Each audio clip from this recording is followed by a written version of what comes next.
malihog, malikod. Ayaw na bunta, kay tanan, mga igsoon. Mga sa tanan, congratulations ng atong mga estudyante, no? Mga completers, o usap ang graduate sa senior high. Ato silang palakpakan. Congratulations usap sa mga parents, mga ginikanan. Ato pong palakpakan ang atong mga ginikanan. Usap sa atong mga teachers, faculty and staff sa Divine Mercy School. Ato po silang palakpakan. Karon nga adlaw, ang adlaw sa pasalamat sa atong pagpasidungog sa inyong kalampusan at sa inyong mga paningkamot. Nagbabungahon ang inyong kinabuhi tungod sa inyong paningkamot. Nagtigom kita aron sa dili lang pagsaulog ng inyong dakong achievements sa kinabuhi, pero usap napoy lain nga laom nga rason, no? Kung saan laom nga rason ini ang pagkamaayo sa Ginoo sa matag usa sa inyong kinabuhi. Atong gisaulog usab ang kaluoy, ang pagkamaayo sa atong Ginoo sa matag usa kaninyo. God is good all the time, and all the time God is good. So di ba? Mani ang atong maikasulti, no? Dining adlaw sa inyong kalampusan. Dili diya sayon ang eskwela. Sayon ba? Dili no? Dali lang? Dali ra ba? Kisa may ingon, dali lang ang pag-eskwela. Kisa mag-ingon, no? Lisod yun mag-eskwela, no? Lisod ang mo tungha matag adlaw, no? Yun pa, naagyon ang inyong mga pagsakripisyo, ang inyong mga paningkamot. Imbis untang nga, sa man, magsige na mo suroy-suroy, laglaag, magsige tula o computer, email, duta, no? Sige, suroy-suroy sa mga barkada, pero wala, no? Nagsakripisyo, paningkamot, aron maangkon kining kalampusan sa inyong kinabuhi. Pero mas labaw sa tanan, sa inyong mga paningkamot, na ay nagpaluyo niini ang kaluoy, ang pagkamaluluyon sa atong Ginoo, ang iyang pagkamaayo sa inyong kinabuhi. So muna nga atong gipasidunggan ang Dios usab, no? Sa taliwala sa inyong mga paningkamot, sa inyong kakugi, na asya nagauban kaninyo. Muna nga karong adlaw, una atong yung pasidunggan ang Ginoo. O dahil sa mga instrumento, no, na gihimo niya gagabahin niining inyong kalampusan karon. Una siguro ang inyong mga ginikanan, no, sa ilang sakripisyo, sa ilang mga paningkamot sa inyong kinabuhi. Ang atong mga teachers, no, ang atong mga magtutudlo, atong mga faculty and staff dinhi sa Divine Mercy, no, pasalamat po ta nga sila nahimong kabahin nga kamo nagmalampuson. Ya kinaiya unta nato karon na kitang mapasalamaton nga mga katawhan sa Dios. Ang tao nga mapasalamaton, malipayon o kahimutan kanunay sa atong Ginoo. Nabitay istorya sa napulo dito sa Ebanghelyo, no? Katong napulo ka sa lahon, binuo nihangyo sila kang Hesus nga ayuhon sila sa una ang sakit nga sangla, luoy kay no, ipalayo gyud sa katawhan, ipalayo sa pamilya, pareha atong COVID sa una ba, i-isolate, no? Itapok sila, no? Di na sila pwede makasoroy-soroy, makihalumilo sa kadaghanan, no? So motong ang napulo, pagkakita kay Hesus, ihangyo gyud sila, Ginoo, ayuhan mi. Ug ingon si Hesus, lakaw kamo pagpahiling sa pari. Sa una ang mo-confirm nga ayo na ka, mauman ang kitawag ko pari, rabay sa ilang panahon, no? So nanglakaw sila, nagdali-dali kay para gyud ma-confirm nga naayo na, no? Sa diha sa dalan pa sila, nagamatikod nga nangawala na ang ilang sangla, no? Kanya katong usa ang Samarianon, pagkamatikod niya wala na ang sangla, bibalik siya o nagpasalamat kang Hesus. Ang siyang, asa naman? Asa ka paingon? Sure yun siguro lang ato sa pare, ato sa rabay. O siguro ang uban, nag-celebrate na. Nakalimot o pasalamat sa Ginoo. Unang nangunta na si Jesus, asa man imong mga kauban, di ba? Napulo man mo. Ikaw ra may ibalik sa pagpasalamat. Unang isa ipasa kaayo o kamaay kalampusan, usahay makalimutan pagpasalamat. In goodness, no? Murag atong i-celebrate atong kaugalingon. Makalimutan sa hinungdan sa kalampusan o ang hinungdan sa kaayuhan nga mao ang atong Ginoo. So muna nga karon pasalamatan gyud nato ang Dios, no? O kanunay kita magpasalamat kaniya sa iyang pag-uban sa matag usa sa atong kinabuhi. Nahimuot si Jesus nga naayo sila, pero mas nahimuot si Jesus sa tao nga mibalik sa nga nagpasalamat kaniya. So muna nga mapasalamaton ta, malipayon ta apan kahimutan usab kita sa atong Ginoo. Sa atong mga pasalamat o pagdayon kaniya sa iyang pagkamaayo sa atong kinabuhi.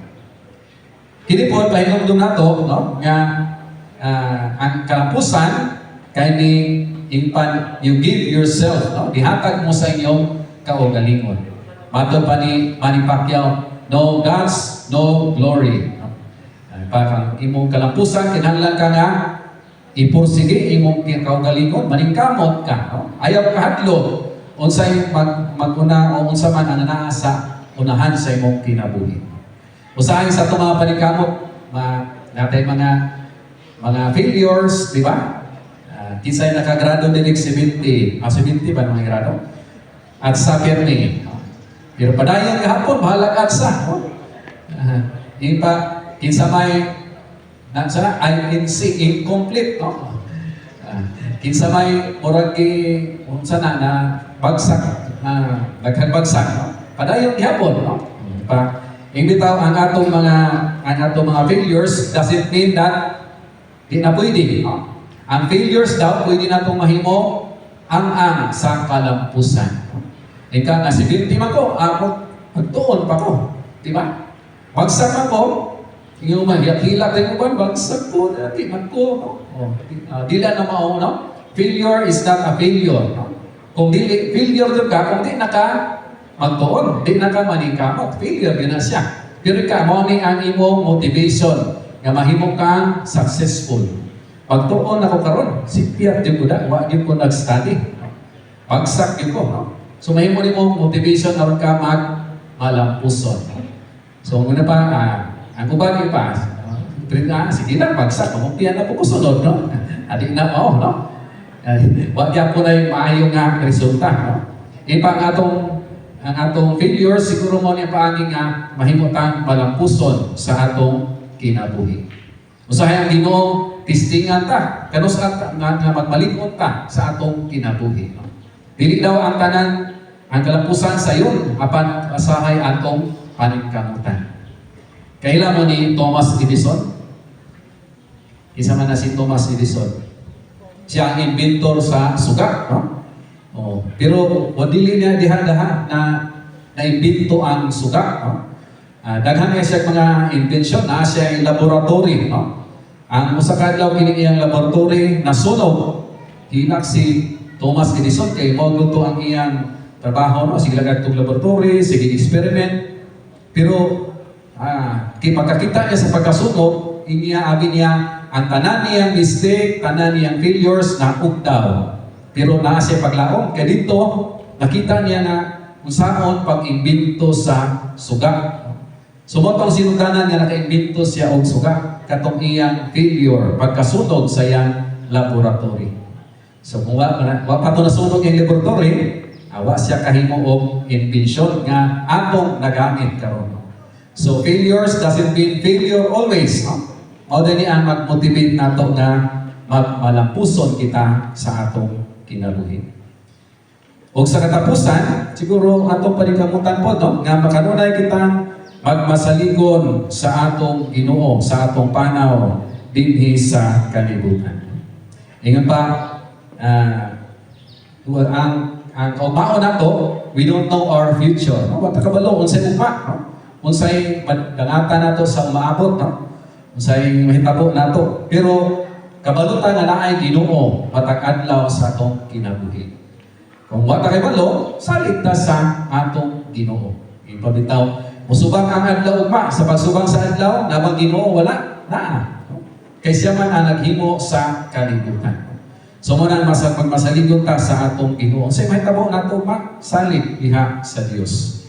God is already in the future ahead of us. So mo na nga salig lang ta sa Ginoo. Trust in His process. Trust in the process of God. Kay pa ang kalampusan, there is no shortcut. Manang magsalig ta sa atong Ginoo. Karagdagan di pangkuyawan na po karon, no? Kay krisis, no? Krisis sa kalibutan, no? Unsa kay dangata nato ani sunod bulan, mahal na daw ang krudo. No? Mahal na gid kayo, no? Mabong pa daw 200, no? Mahal lang palaliton. No? Isa ka na kay dangata nato ani. Salig na tas Ginoo, no? Mga siya ang bahala nato sa atong kinabuhi. Dahil tayo istorya sa Ebanghelyo, no? Si Jesus naglakaw sa tubig, no? Pagkakita sa mga apostoles nga kaya nakakita sila, ingon sila, uy, multo! Pero ingon po itong usa, dili si Jesus ka na, no? So ingon si Pedro kay kuwan man yun kayo, no? Kanang bukal ka kayo, siya, Ginoo, palakwa ako sa tubig. Kung ingon si Jesus, dali ka ni. Kung ikawan siya sa sakayan, ilakaw sa tubig, pagkamatikod niya nga kusog kay hangin, nahatlok si Pedro. Wala siya nawala yung pagtuo, pagsalig sa atong Ginoong Hesus. Kabalo na siya nga naa si Jesus dito sa unahan, pero tungod sa kakusog sa hangin, nalunod siya. No? Ay gani si Jesus itabang kaniya. Muna nga kabalo naman ta ng Ginoo sa unahan, nasa musunod nga adlaw, salig lang tas Ginoo. Kay kung di lang mo salig, sa mata ni Pedro, malunod ta sa atong kinabuhi.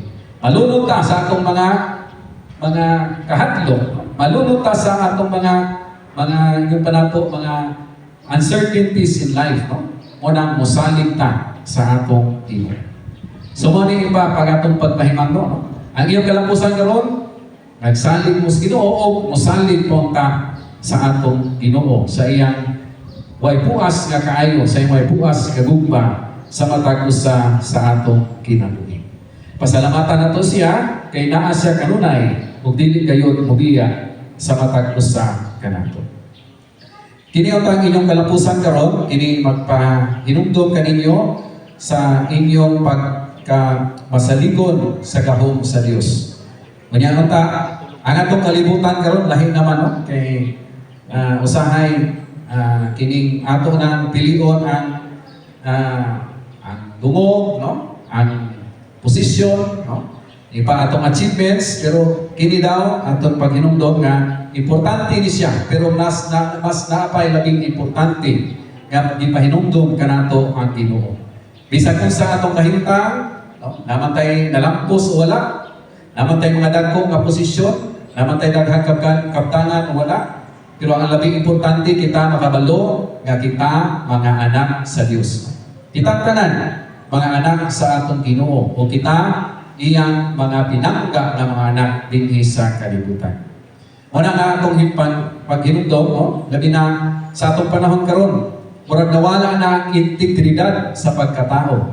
Integrity of the person. Sa manang integrity, ang atong kinabuhi nagtugan sa kaayo sa Dios, no? Ug unsa ang mga values nga atong gihuptan sa atong kinabuhi. Unya usahay karon kay murag ipadali lang kwarta, gahom, posisyon, unta ang integridad sa atong pagkatao, isip mga anak sa atong Ginoo. Wala nga, ang uban, maangkon lang sa kalampusan, pero walay values sa kinabuhi. Ang atong eskwelahan, atong tulunghaan, Divine Mercy, nagtudlo sa values, the importance of the dignity of a person. Atong pagtuo nga Kristohanon, wala importante. Kung malampuson ka, pero wala tayong values in life, sayang, no? Empty ang atong kalampusan. Wala tayong integridad, isip pagkatao, ang atong kalampusan, walay pulos. So man ang atong kalampusan, title man, dungog man, achievements, ang atong importante yung mao ang atong pagkatao, values sa kinabuhi nga Kristohan. O ni ang atong ipapagkaanak sa Dios, nga kita mga katawhan, nga iyang mga anak, mga pinangga ng mga anak dinhi sa kalibutan. Manito kita atong ipanayag atong pagtuo. Kita may nga nagatuo kami sa usa ka Dios ang